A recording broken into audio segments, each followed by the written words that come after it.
Daily Vaser को regularise करना है, एसपीओ के लिए वहाँ पे है। उसके बाद हमारे टूरिज्म को बढ़ावा देना है। और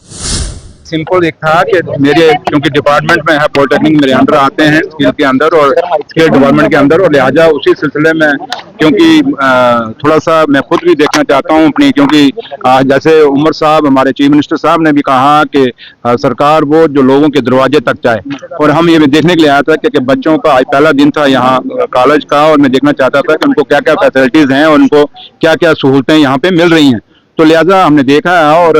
काफ़ी सारे जो यहाँ की फैकल्टी है उनके साथ बात करने का मौका मिला है, और कुछ चीज़ें मेरे लिए भी नई थी और मैंने देखी, और दोबारा मैं एक विजिट रखूंगा, मैं लोगों के साथ एक मीटिंग रखूंगा, और कुछ चीज़ें जो बीच में खामियां हैं, जो इनकी भी कुछ डिमांड्स हैं, जैसे कि कैजुअल लेबर को मेरे से बात कर रहे थे, मैंने उनसे अभी बात की नहीं, वो कुछ कह रहे थे, मैं सुनूंगा उनको। तो लिहाजा इनको भी सुनना, क्योंकि फैकल्टी को भी सुनना, जो यहाँ की कैजुअल लेबर हैं उनको भी सुनना, और उसके साथ साथ जो बच्चे हैं यहाँ पे, जो हमारे भावी इस देश के और जम्मू कश्मीर के भावी फ्यूचर है हमारा जम्मू कश्मीर का और हिंदुस्तान का, तो उनको भी मिला, मैं उनसे भी इंटरेक्शन की है। तो लिहाजा कुछ चीज़ें मैंने देखी हैं, और सिर्फ ये एक रूटीन में एक ऐसे ही मेरी एक विजिट थी, उसमें हम ज़्यादा कोई हल्ला करने की जरूरत नहीं है कि कोई ऐसा था, कोई छापा था या कुछ नहीं, ऐसा कोई छापा वापा नहीं है, सिर्फ रूटीन थी। मैंने पहले ही ऑलरेडी इनको कन्वेट था कि मैंने आना है। बच्चों को कहा है कि अगर आपको कोई प्रॉब्लम आती है, अगर इनकेस कोई फैकल्टी मेंबर, मैं सारों का नहीं कहता, कुछ फैकल्टी मेंबर होते हैं और हर चीज़ हर समाज में होते हैं, हर सोसाइटी में होते हैं, कुछ थोड़े से लटरमस्त होते हैं,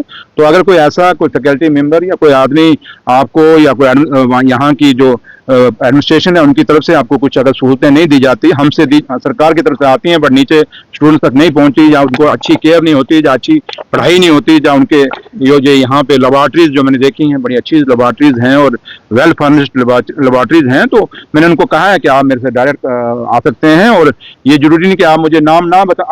आप शरेआम ना बताएं, कम से कम मेरे ऑफिस में कभी भी आ जाएं या मुझे कन्वे कर दें, मेरे व्हाट्सएप पे कन्वे कर दें, उस चीज़ पर जरूर एक्शन होगा, और मैंने एक्शन लिए भी हैं और आपने देखा होगा। तो लिहाजा मकसद एक ही है ना, किसी को डराने का मकसद हमारा नहीं है या किसी को धमकाने का मकसद नहीं है, हमारा एक है कि हर आदमी, जैसे सरकार अपना अकाउंटेबिलिटी समझ रही है कि हमारे लोगों के आगे, क्योंकि ये जो लोग हम जिनके पास में आए हूँ ये भी तो वोटर हैं। अब हम में से कोई मेरे होंगे, कोई किसी और के, कोई किसी और के होंगे, किसी अलग अलग पार्टियों को वोट डाले होंगे, कोई थोड़ा सारों को डाला, लेकिन है तो डेमोक्रेसी के लोग हैं, इसी डेमोक्रेसी में ये बसते हैं। तो लिहाजा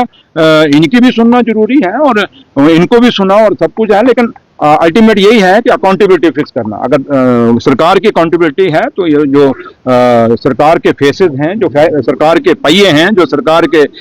काम करने वाले आगे मिशनरी है, उनका भी फर्ज है कि वो अपनी अकाउंटेबिलिटी रखें। तो लिहाजा उसी सिलसिले में आया हूँ और उम्मीद करते हैं कि मेरी इस विजिट के बाद जो थोड़ी बहुत खामियां हैं वो दूर हो जाएंगी और इन चीज़ों को रिपीट नहीं होंगी। अगर रिपीट कोई करेगा तो फिर देखेंगे क्या होती है, क्योंकि आज फर्स्ट डे है, कॉलेज खुला है, तो अभी आज खामियां हम क्या निकालेंगे। मैं जस्ट एक बच्चों को मिलने आया था, तो लिहाजा उनसे मिला हूँ और फिर एक आधी विजिट करेंगे, हम फिर आएंगे और इनकी जो पॉलिटेक्निक्स की जो एक सारे पॉलिटेक्निक जो जम्मू सूबे के हैं, मैं उनसे बैठ के उनकी एक मीटिंग बुलाऊंगा, उनसे बात करूंगा, कुछ इनसे भी सुनेंगे कि इनको प्रॉब्लम्स क्या क्या हैं। तो लिहाजा कुछ चीज़ें जो देखी हैं हमने, कुछ है जो कहीं कुछ है, तो उसको अब यहाँ आपके सामने डिस्क्लोज करने की मैं जरूरत नहीं समझता और ना करूंगा, क्योंकि हमारे लोग हैं, हम में से हैं और हाँ हमारे साथ आखिर हमने चलना तो इनके बुनियाद पर ही है, इनके बलबूते ही चलना, तो लिहाजा इसमें ज्यादा हमें इफ एंड बट लगाने की जरूरत नहीं है। देखिए,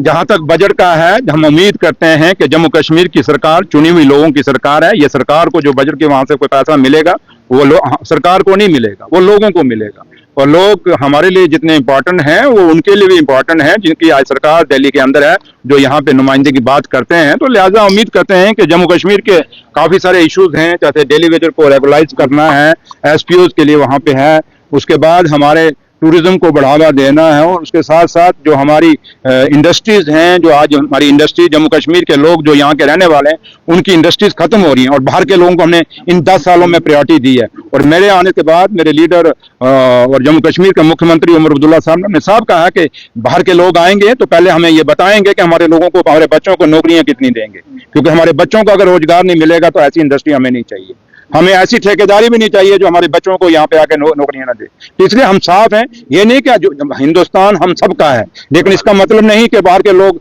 यहाँ पे आएंगे, हमारी नौकरियां भी ले जाएंगे, जमीनें भी ले जाएंगे, हमारे टूरिस्ट प्लेसेज की जमीनें भी खरीद के चले जाएंगे, हम जाने देंगे? नहीं जाने देंगे। लिहाजा और लेकिन एक बात जरूर कहूंगा कि आज खास करके जम्मू के लिए एक बहुत बड़ी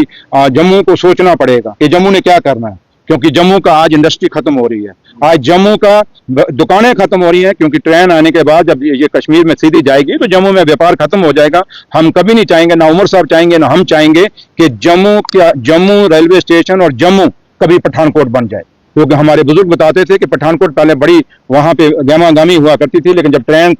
जम्मू में आ गई उसके बाद पठानकोट खाली हो गया। लेकिन हम कभी नहीं चाहेंगे अगर जम्मू खाली हो गया तो आप सब भी खाली हो जाएंगे, हम भी खाली हो जाएंगे। इसलिए जम्मू पे गौर करने की जरूरत है। यहाँ पार्टियों की बात नहीं है, यहाँ मजहबों और धर्मों की बात नहीं है, यहाँ बात एक ही है कि जम्मू में चाहे हिंदू है, चाहे मुसलमान है, चाहे सिख है, चाहे ईसाई है, जिस कौम से भी वाबस्ता है, जिस धर्म से भी वाबस्ता है, हर आदमी को जीने का हक है। ये आईनी हक है हमें बाबा साहब भीमराव अम्बेडकर ने दिया हुआ। तो लिहाजा हम उम्मीद करेंगे कि जम्मू को दिल्ली का जब बजट आएगा, जम्मू ओवरऑल जम्मू कश्मीर के नजरिए से बजट देंगे, लेकिन जम्मू के लिए भी पूरे का पूरा ऐसा बंदोबस्त करेंगे जिससे जम्मू की ना हमारी इंडस्ट्री खत्म हो, ना जम्मू के हमारा व्यापार खत्म हो, ना जम्मू का बेरोजगार बच्चा उसको रोजगार मिल जाए। Thank you.